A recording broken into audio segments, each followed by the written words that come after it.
Aujourd'hui dans le Bitcoin, déjà merci pour tous vos commentaires, c'est toujours un plaisir. Ici on a Elin Slavrance qui dit « Rien compris, rien compris ».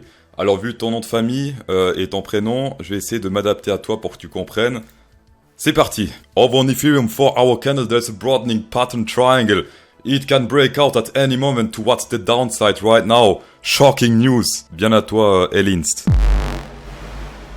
On va commencer par le World Economic Forum qui parle en positif du Ethereum Merge. Ça signifie que ils parlent en positif du Ethereum Merge. Et en général, pour décoder un peu leur message, il faut remplacer tout ce qui est nature, planète, écologie par World Economic Forum et tout ce qui est adaptation, adapté par soumission. Et après, en général, c'est décodé, c'est décrypté. C'est parti. A successful transition to proof of stake would flag a huge signal to regulators that the crypto industry has the power to soumettre, donc soumettre en français, in a way that prioritize our World Economic Forum well-being. Donc là, on a décrypté plus ou moins ce que pense le World Economic Forum du merge. Voilà, pas un conseil en investissement. Aujourd'hui, c'est pas très joyeux, c'est pas très happy tout ça, puisque on a toujours cette grosse résistance ici qui n'a pas changé. Donc depuis l'ATH jusqu'à maintenant, on se fait rejeter une fois de plus. On a un autre support résistance qu'on peut acheter ici. Si on prend l'ATH précédent de 2021, qu'on le prolonge ici sur ce petit rebond et qu'on le prolonge encore plus, on peut voir que ça fait pas mal de réactions dans le passé. Et ensuite, pas mal de jours, on a rebondi sur ce support-là. Et là, ça commence à swing entre les deux, donc ça va être compliqué de savoir de quel côté il veut péter. On va voir s'il y a d'autres indicateurs qui nous indiquent plus ou moins de quel côté il risque de péter. Sur le RSI, ça change pas par rapport à lundi. Énorme zone de support-résistance. Lundi, on était encore un peu éloigné de cette zone. Et là, on se rapproche de plus en plus sur ce support RSI. On est également sur une très grosse divergence bear confirmée ici, puisque là, c'est tout droit, alors que là, ça descend sur le Action Price. On a pété le 0,618, 0,66, niveau Fibonacci, ça c'est terrible. Pour l'instant, le seul truc qui nous retient, c'est support sur le RSI. Mais on a un truc un peu bullish, potentiellement bullish pour pas mal de trucs bearish.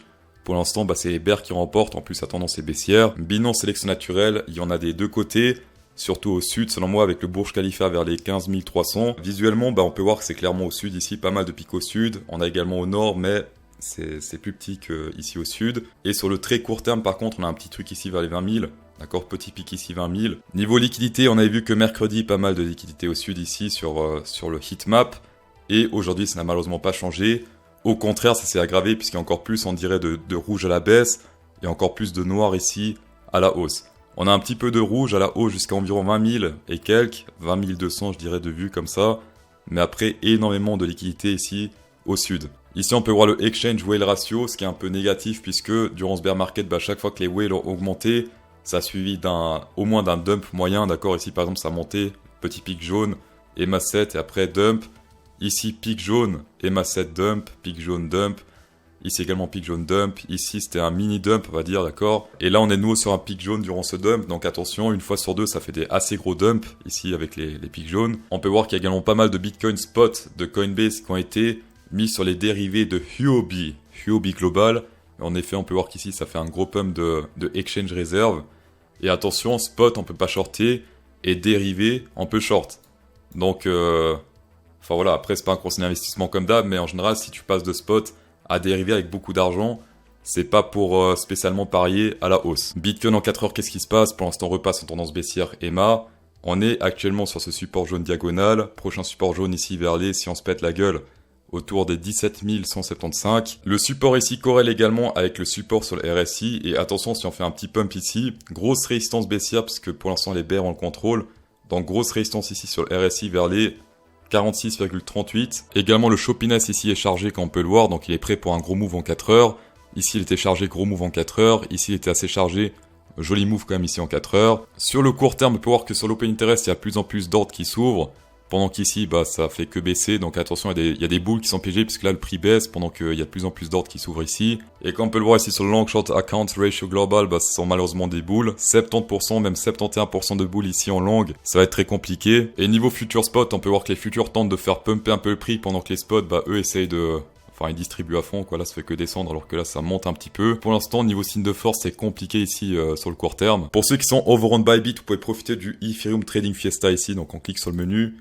Ethereum Trading Fiesta. Il y a des tâches assez simples à remplir et après vous recevez des cadeaux, donc c'est plutôt simple ici. Par exemple, Event 1 Social Media Task, on va mettre en français, c'est plus facile. Hop, français, voilà. Donc tâches réseaux sociaux, donc je suppose qu'il faut les suivre sur un réseau social et après ils partagent jusqu'à 10 000 $. de bonus en Ethereum. Ça, c'est pour les traders qui ont un très gros budget. Vous pouvez trader les paires Ethereum et ceux qui ont plus de volume, ils gagnent des prix.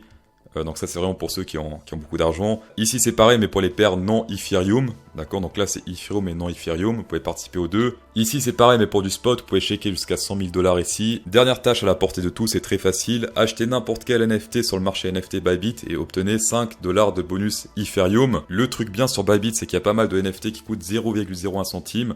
Donc vous payez 1 centime et vous recevez 5 $. C'est magnifique. Et bien sûr, c'est seulement une seule fois par utilisateur. Voilà, je vois déjà venir les opportunistes du dimanche, d'accord? Et vu que Bybit sont mes partenaires, en plus des bonus Fiesta Trading Ethereum, vous pouvez recevoir ici, si vous inscrivez avec mon lien, jusqu'à 4450 $ sur Bybit après premier dépôt. Et une fois plus, s'il vous plaît, uniquement pour les traders expérimentés. On va passer au vendre Ethereum, c'est très compliqué. On est en train de retester ce bottom ici, alors que sur le Bitcoin, on n'y est pas encore. La tendance EMA est devenue totalement baissière en 2-3 jours. Là, on est en mode changement de tendance et là, hop, sélection naturelle à la baisse, totalement full baissière. On a un joli support diagonal qui a fait des jolis résultats, combiné ici avec le RSI. Cependant, si on prend ici Fibonacci, bah, c'est pas ouf. Pour l'instant, on est sur une zone un peu random ici entre le 0,5 et le 0,68. Et si on prend le bottom total ici, on est sur le 0,5, c'est pas mon niveau Fibonacci préféré. Pour ceux qui font du trading en 4 heures, et bien si on pète ici à la baisse, on pourra très facilement viser ici le 0,68, zone danger 1318. Les ranges parallèles multidimensionnels continuent à faire leur effet. Alors j'ai vu qu'il y avait certains sur Twitter, je crois, ils se sont moqués de ça, je sais pas pourquoi. Enfin pour l'instant ça se passe plutôt bien ici avec ces ranges puisque chaque étage fait son petit effet. En tout cas les boules essaient de faire leur effet, mais comme ils sont très faibles, bah ça fait des trucs un peu éco plus. Hop, on pète à la baisse, niveau suivant.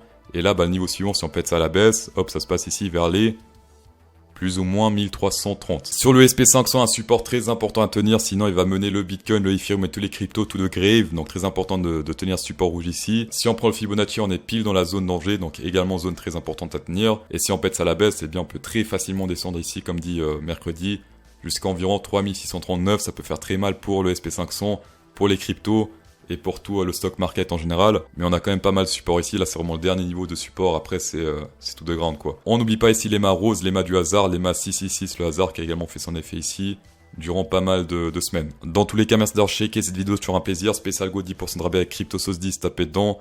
Insérez un pouce bleu dans cette vidéo pour incrémenter encore plus le plaisir. Et bon week-end.